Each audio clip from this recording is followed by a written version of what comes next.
ఓ పిల్లాడు నేను మారుస్తాను ఈ నాణ్యమని దుకాణానికి పట్టుకెళ్ళి ఏదో వస్తువులు అడిగితే ఆ చిల్లర నాణ్యం చూసి ఆ సరుకులమ్మే వ్యక్తి ఇది చల్లని నాణ్యం అవతల పోవని పంపించేశాడు.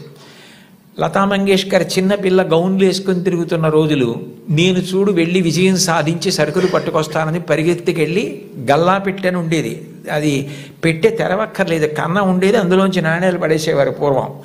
ఆమె వెళ్ళి ఇదిగో బేడ అంటే 2 అణాల నాణ్యం అనమాట, ఆ కన్నంలోంచి లోపల పడేసి కావలసిన వస్తువులను తీసుకుని వచ్చేసింది ఇంటికి. వస్తూనే ఆ పిల్లాన్ని చూసి చూడు నువ్వు వెళ్ళి చల్లని బేడతో ఏం తేలైపోయావు నేను తెచ్చానంది. ఆ మాట విన్నారు. విని లోపల నుంచి బయటికి వచ్చి దీననాథ్ మంగేష్కర్ నువ్వు నీ గొప్ప కాదు, నువ్వు నా కూతురువని మీ పెట్టెలో పడేశాను ఇవ్వండి అంటే తీసి చూడకుండా వస్తువులు ఇచ్చేశాడు.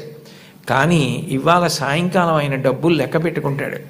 చల్లని బేడ దొరుకుతుంది, గుర్తు పట్టచ్చు పట్టకపోవచ్చు.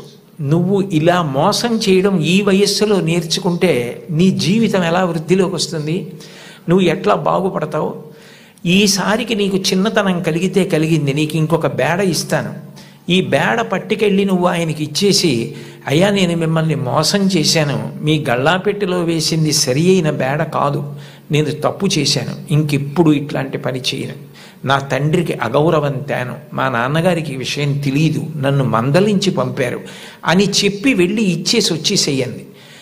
ఆమె ఆ నాణ్యం పట్టుకెళ్ళి ఇచ్చేసి క్షమాపణ చెప్పి వచ్చేశారు.